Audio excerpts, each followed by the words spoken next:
Basically हम लोगों ने लास्ट लेक्चर में प्रॉपर्टी ऑफ अमाइनो एसिड तक कंप्लीट कर लिया है। तो बेसिकली आज हम लोग उसका नेक्स्ट पार्ट पढ़ेंगे। मैंने कल बोला था कि एक इम्पॉर्टेंट चीज़ बताऊंगी, तो वो भी प्रॉपर्टी के अंदर ही आता है, बट उसके बारे में हम लोग थोड़ा डिटेल में जानेंगे। क्योंकि ये थोड़ा बहुत इम्पॉर्टेंट है, क्योंकि ये थोड़ा कॉम्प्लेक्स पोर्शन है। कॉम्प्लेक्स क्या, कुछ खास कॉम्प्लेक्स तो नहीं है, बट स्टिल ये एग्ज़ाम में आने के चांसेस हैं। तो हम लोग ने बोला था, तो आज हम लोग इलेक्ट्रोकेमिकल प्रॉपर्टीज़ पढ़ेंगे। बेसिकली इलेक्ट्रोकेमिकल प्रॉपर्टी में दो प्रॉपर्टी हम लोग को पढ़ना है, एक आइसोइलेक्ट्रिक पॉइंट और एक इलेक्ट्रोफोरेटिक मोबिलिटी के बारे में। तो आइसोइलेक्ट्रिक पॉइंट क्या होता है, ये थोड़ा इम्पॉर्टेंट है। आइसोइलेक्ट्रिक पॉइंट, तो आइसोइलेक्ट्रिक पॉइंट क्या होता है?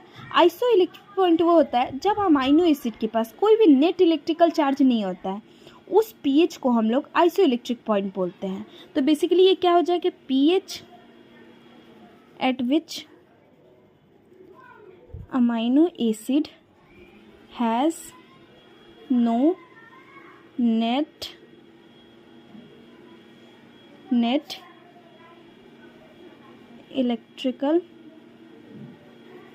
इलेक्ट्रिकल चार्ज, तो वो होता है आइसोइलेक्ट्रिक। इफ मतलब आइसोइलेक्ट्रिक पॉइंट अगर बिलो होता है, बिलो आइसोइलेक्ट्रिक पॉइंट होगा, तो वो क्या करेगा, एक्ट करेगा केटायन जैसा। Cation means positive. अगर ये एबव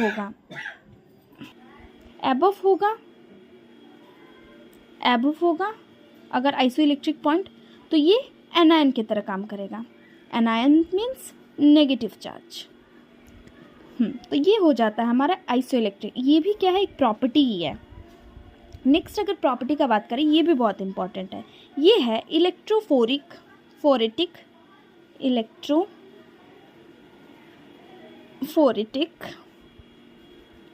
मोबिलिटी। ये क्या होता है, इसमें क्या होता है, अमाइनो एसिड मूव करता है कहाँ, इन इलेक्ट्रिकल फील्ड में, और वो किस पे डिपेंड होता है, पीएच पे, पीएच ऑफ मीडियम पे। तो उस चीज़ को हम लोग क्या बोलते हैं, इलेक्ट्रॉन। बेसिकली अमाइनो एसिड जब मूव करेगा इलेक्ट्रिकल फील्ड में, और किस पे डिपेंडिंग होगा, पीएच ऑफ द मीडियम पे, तो उस मोबिलिटी को, उस मूवमेंट को हम लोग क्या बोलेंगे, इलेक्ट्रोफोरेटिक मूवमेंट। तो ये क्या हो जाएगा, amino acid move in an electrical field depending on the pH of the medium। ये 2 मार्क्स में आएगा। अगर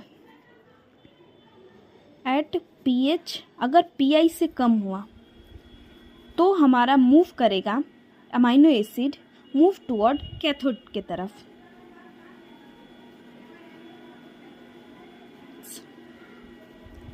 कैथोड मीन्स नेगेटिव इलेक्ट्रोड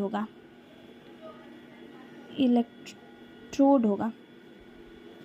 अगर पीएच अगर पीएच पीआई से ज़्यादा हुआ, तो ये कहाँ मूव करेगा, मूव टुवर्ड एनोड की तरफ, और ये हमारा हो जाएगा पॉजिटिव इलेक्ट्रोड। तो ये हमारा प्रॉपर्टी फुल्ली ख़त्म होता है। अब हम लोग जो मेन पढ़ेंगे, हम लोग एसेंशियल अमाइनो एसिड के बारे में पढ़ेंगे और नॉन एसेंशियल अमाइनो। पहले हम लोग एसेंशियल अमाइनो एसिड के बारे में डिटेल में पढ़ेंगे, उसके टाइप्स के बारे में पढ़ेंगे। बेसिकली उसमें 9 टाइप होता है, 9 एग्जाम्पल होता है, तो उसको डिटेल में जानेंगे। क्यों? क्योंकि वो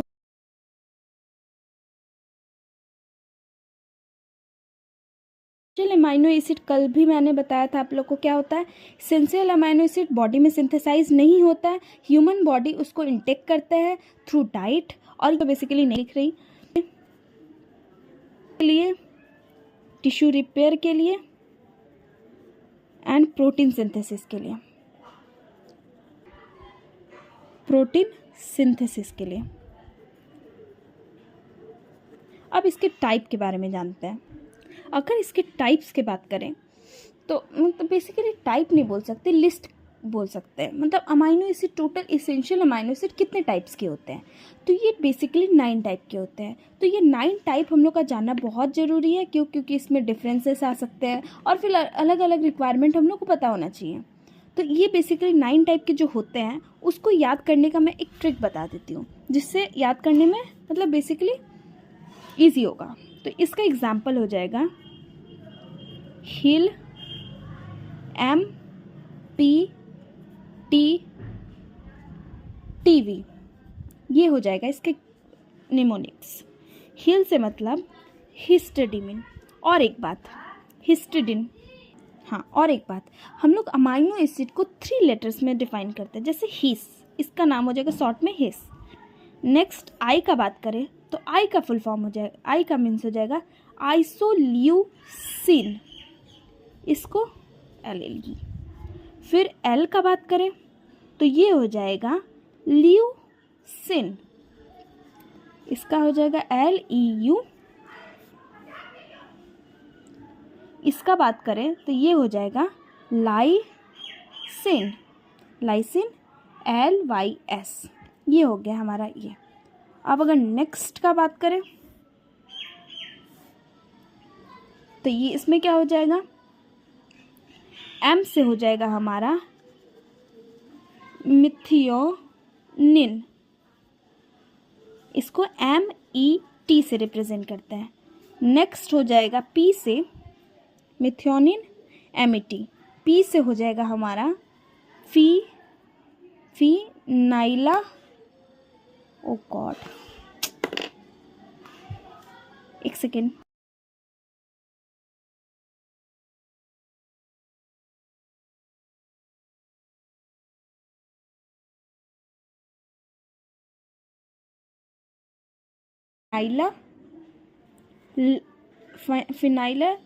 फिनाइल अलीन एलिन, इसको हम लोग रिप्रेजेंट करेंगे PHE से। नेक्स्ट हो जाएगा थ्रियोनिन, इसको रिप्रेजेंट करेंगे हम लोग THR से। अब T भी हो जाएगा, T से हो जाएगा ट्रिप्टोफैन, ट्रिप्टोफैन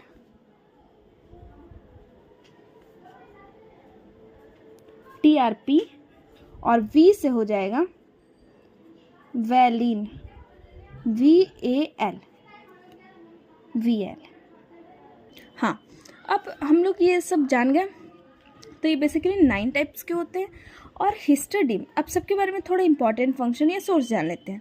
जैसे हिस्टडीन, हिस्टडीन क्या होता है, ग्रोथ के लिए बहुत इंपॉर्टेंट होता है, फॉर्मेशन ऑफ हीमोग्लोबिन के लिए। और ये किस में मेनली पाया जाता है, मीट में पाया जाता है, फिश में पाया जाता है, ग्रोथ के लिए, ग्रोथ के लिए। और फॉर्मेशन ऑफ हीमोग्लोबिन किस में पाया जाएगा, मीट और फिश में।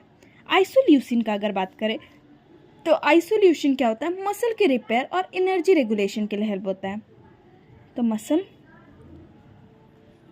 रिपेयर एंड एनर्जी रेगुलेशन के लिए, ल्यूसिन का बात करें तो ये क्या करता है, स्टिमुलेट करता है मसल प्रोटीन सिंथेसिस के लिए, ये भी मसल प्रोटीन सिंथेसिस के लिए। लाइसिन का अगर बात करें तो इसेंशियल होता है कोलाजन फॉर्मेशन के लिए, कैल्शियम एब्सॉर्प्शन के लिए। तो ये क्या हो जाएगा, कोलाजन फॉर्मेशन और कैल्शियम एब्सॉर्प्शन के लिए। नेक्स्ट अगर MPT का बात करें, मिथेनिन, तो ये सोर्स ऑफ सल्फर माना जाता है। ये क्या होता है, सिस्टीन के सिंथेसिस के लिए हेल्पफुल होता है, सैम के लिए मिथाइल डोनर होता है। तो ये क्या होगा, सोर्स ऑफ सल्फर का सोर्स होता है, सोर्स ऑफ सल्फर। और सिंथेसिस क्या करता है, सिंथेसिस ऑफ सिस्टीन। सिस्टीन क्या होता है मैं बता देती हूँ, एक नॉन एसेंशियल अमाइनो एसिड होता है। तो नॉन एसेंशियल अमाइनो एसिड जो हमारे बॉडी में पाया जाता है उसको बनाने के लिए हम लोग को इसका ज़रूरत पड़ा, इसेंशियल अमाइनो, जो हमें डाइट के हेल्प से मिल रहा है। तो ये सोर्स ऑफ सिस्टीन भी होता है, सिस्टीन। नेक्स्ट अगर फिनाइलालाइन का बात किया जाए तो ये प्रिकर्सर होता है, किसका? ऑफ टायरोसिन का, टायरोसिन, डोपामीन और adrenaline. Dopamine means happy hormone, dopamine and adrenaline. Threonine का बात करें तो ये मेंटेन करता है प्रोटीन बैलेंस को और लीवर फंक्शन में हेल्पफुल होता है। प्रोटीन बैलेंस,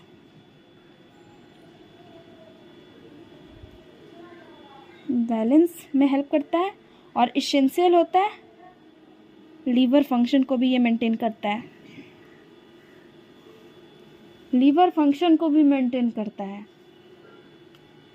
ट्रिप्टोफैन का बात करें तो ये प्रिकर्सर होता है किसका?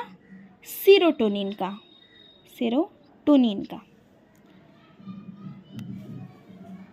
मेलाटोनिन का एंड नियासिन, सीरोटोनिन का और मेलाटोनिन एंड नियासिन का, सीरोटोनिन, मेलाटोनिन एंड नियासिन मतलब vitamin B3, niacin means vitamin B3। Next अगर बात करें वैलिन का तो ये भी ग्रोथ और टिश्यू रिपेयर को प्रमोट करता है, ग्रोथ एंड टिश्यू रिपेयर को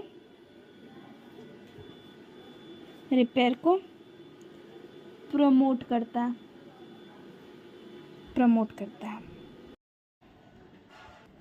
तो बेसिकली हमारा इसेंशियल अमाइनो एसिड 9 टाइप का होता है जो कंप्लीट होता है।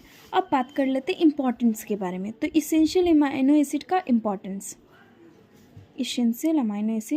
इम्पॉर्टेंस के बारे में, तो ये क्यों होता है? ये रिक्वायर्ड होता है ग्रोथ और टिश्यू रिपेयर के लिए, फॉर ग्रोथ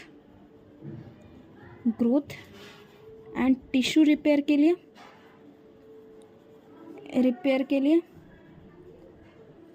लिए, सेकेंड ये मेंटेन करता है nitrogen balance, maintain N2 balance in the body. Next अगर बात करें 3 नंबर, तो ये हेल्प करता है एंजाइम, हार्मोन और एंटीबॉडी की सिंथेसिस के लिए, सिंथेसिस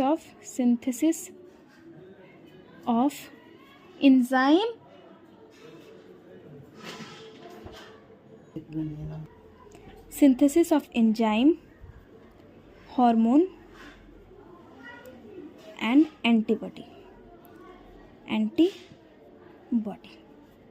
नेक्स्ट कुछ एक्ट करते प्रिकॉशन के न्यूरोट्रांसमीटर विटामिन्स के लिए, तो act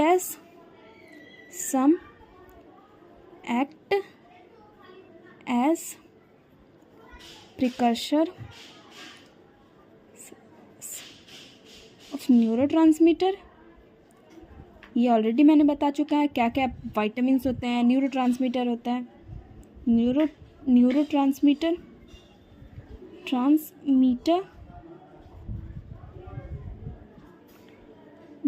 and vitamins. Example tryptophan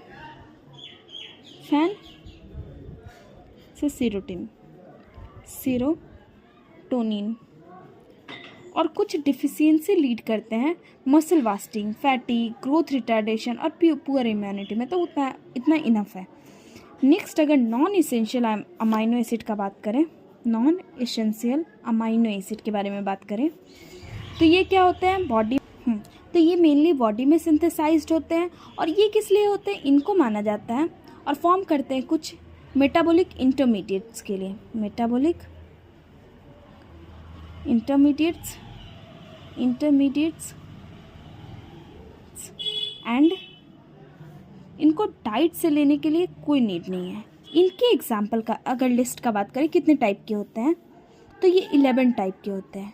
तो इसमें हम लोग, इसका भी मैं एक ट्रिक बता देती हूँ। जैसे A3, G3,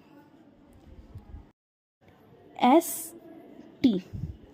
अब इनका नाम अगर लिखना चाहें तो ये हो जाएंगे, सबसे पहले हम लोग का एग्जाम्पल हो जाएगा एलानिन। एलानिन के बारे में हम लोगों ने कल भी पढ़ा था। नेक्स्ट हो जाएगा asparagine,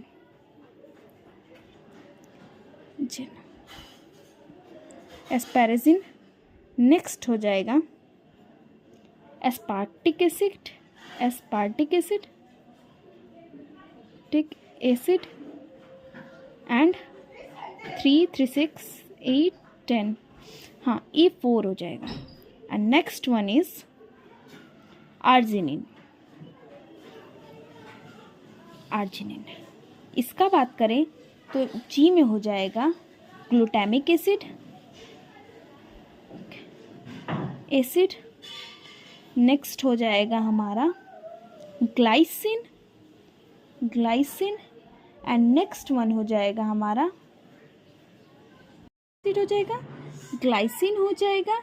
and third one is glutamine, glutamine.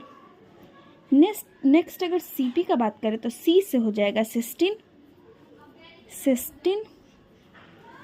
P से हो जाएगा हमारा प्रोलिन, प्रोलिन। S से हो जाएगा सीरिन एंड T से हो जाएगा टाइरोसिन, टाइरोसिन। अब इसके बारे में थोड़ा बात कर लेते हैं। जैसे हाँ, जैसे अगर एलिनिन का बात करें तो ये पायरुवेट में इन्वॉल्व्ड होते हैं और ये क्या करते हैं, ग्लूकोज से एलिनिन साइकिल से फॉर्म्ड होते हैं, पायरुवेट से बेसिकली फॉर्म्ड होते हैं और क्या करते हैं, एलिनिन साइकिल में होते हैं। एस्परजिन का अगर बात करें तो ये एस्पार्टिक एसिड से ही पाए जाते हैं और प्रोटीन सिंथेसिस में हेल्प होते हैं। तो ये क्या होता है, प्रोटीन सिंथेसिस में हेल्प होता है। ठीक है। एस्पार्टिक एसिड का अगर एस्पार्टिक एसिड का बात करें तो ये यूरिया साइकिल में इन्वॉल्व होते हैं, एनर्जी मेटाबॉलिज्म का काम करते हैं यूरिया साइकिल में एंड एनर्जी मेटाबॉलिज्म का काम करता है। नेक्स्ट अगर आर्जिनिन का अगर बात करें तो आर्जिनिन क्या होता है, ये सेमी एसेंशियल होते हैं, मतलब ये नाइट्रिक ऑक्साइड सिंथेसिस में हेल्प होते हैं, नाइट्रिक ऑक्साइड सिंथेसिस में हेल्प करता है। ग्लूटामिक एसिड का अगर बात करें तो ये क्या होते हैं, न्यूरोट्रांसमीटर और प्रिकर्सर की तरह काम करते हैं। ग्लूटामिन का बात करें तो ग्लूटामिन क्या होते हैं, ये नाइट्रोजन डोनर होते हैं, न्यूक्लियोटाइड में अमाइनो शुगर सिंथेसाइज करते हैं। ग्लाइसिन का अगर बात करें तो ये स्मॉलेस्ट अमाइनो एसिड होते हैं, कंपोनेंट होते हैं कोलेजन के एंड हीमोग्लोबिन के। सिस्टीन का बात करें तो ये सल्फर कंटेन करते हैं, फॉर्म करते हैं डिस फ्लूइड बॉन्ड्स को प्रोटीन स्टेबिलिटी के लिए। प्रोलिन का बात करें तो ये रिजिडिटी प्रोवाइड करते हैं प्रोटीन स्ट्रक्चर में। सीरिन क्या करते हैं, सीरिन होते हैं एंजाइम एक्टिव करने के लिए इंपॉर्टेंट होते हैं और ये मेटाबॉलिज्म में भी काम करते हैं। टाइरोसिन प्रिकर्सर होता है थायराइड हार्मोन्स के, डोपामिन का और मेलाटोनिन के। तो ये हमारा हो जाएगा, इसके बारे में उतना इम्पोर्टेंट नहीं है बट ठीक है, थोड़ा थोड़ा सबके बारे में मैं लिख देती हूँ। जैसे ग्लूटामिक एसिड है वो क्या करता है, न्यूरोट्रांसमीटर का काम करता है, तो ये हो जाएगा न्यूरो ट्रांसमीटर। नेक्स्ट अगर बात करें क्या हो जाएगा, ग्लाइसिन। तो ये सबसे स्मॉलेस्ट अमाइनो एसिड होता है ग्लाइसिन, सबसे स्मॉलेस्ट। ये क्वेश्चन 1 मार्क्स में या फिर 2 मार्क्स में पूछ सकते हैं किसी के साथ। स्मॉलेस्ट अमाइनो एसिड होता है और ये क्या करता है, कंपोनेंट होता है किसका, कोलेजन का, कोलेजन एंड हीमोग्लोबिन का। हो गया। ग्लूटामिन का बात करें तो ये नाइट्रोजन डोनर होता है, N2 डोनर। और इसका अगर इसके बारे में बात करें तो ये क्या करता है, न्यूक्लियोटाइड और अमाइनो शुगर सिंथेसिस करता है। Nucleotide and amino sugar synthesis का काम करता है। सिस्टीन का बात करें तो ये सल्फर कंटेन करता है, कंटेन सल्फर और क्या करता है, टी के लिए form disulphide bond for protein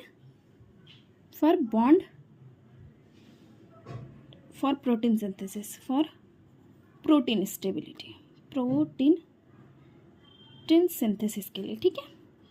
proline का बात करें तो ये रिजिडिटी प्रोवाइड करता है, रिजिडिटी मतलब उसको rigid banana,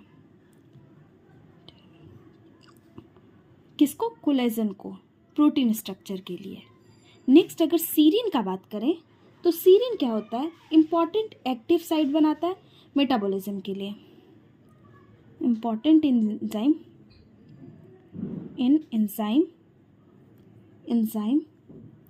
active site and metabolism के लिए,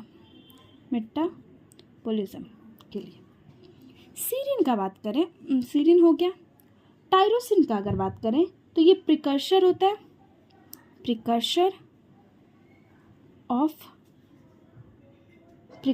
of thyroid hormones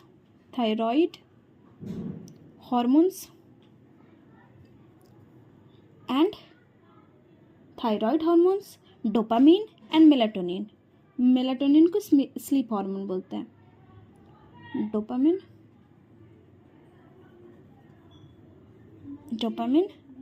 and metabolism के लिए। हाँ, तो ये हो जाता है हमारा important non essential amino acid. Total ये 11 टाइप के होते हैं, याद रखिएगा 4A 3G CPST। अगर अब इम्पॉर्टेंस का इनके बात करें, इम्पॉर्टेंस के बारे में, तो ये क्या करता है, मेंटेन करता है नॉर्मल मेटाबॉलिज्म को और प्रोटीन सिंथेसिस में हेल्प करता है, maintain normal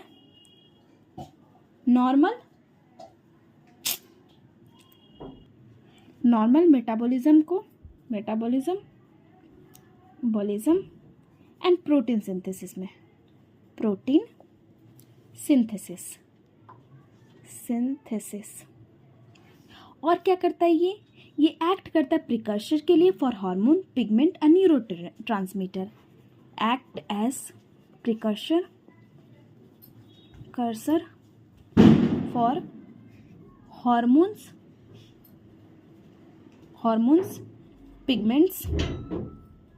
pigments and neurotransmitter,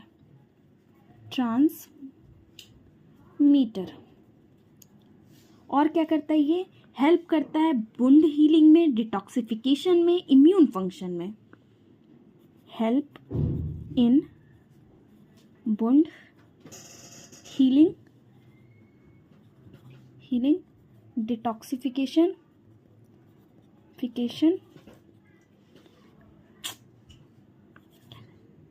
and immune function. Next, maintain करता है स्ट्रक्चर को, फ्लेक्सिबिलिटी ऑफ प्रोटीन्स को, maintain structure and flexibility of proteins. हाँ, तो ये नॉन इसेंशियल हमारा कंप्लीट होता है। टोटल 11 टाइप का 11 तो इसका एग्जाम्पल होता है, इसेंशियल 9 होता है। अगर बात करें इनके सिंथेसाइज का, तो बॉडी में सिंथेसाइज इसेंशियल नहीं होता है, नॉन इसेंशियल होता है। एग्जाम्पल याद करने का तरीका है, नॉन इसेंशियल का 4A 3G CPST और उसका हील MPT TV। तो ये हमारा अमाइनो एसिड का पार्ट कंप्लीट होता है। नेक्स्ट लेक्चर में हम लोग नेक्स्ट लेक्चर में हम लोग प्रोटीन पढ़ेंगे और ये चैप्टर को कंप्लीट करेंगे। मे बी हो जाए या नहीं होगा तो नेक्स्ट उसके बाद एक और लेक्चर प्रोवाइड करूँगी जिससे ये चैप्टर कंप्लीट हो जाएगा। देन हम लोग बायोलॉजी का क्लासिफिकेशंस पढ़ेंगे, बॉटनी का फैमिलीज पढ़ेंगे। So thank you.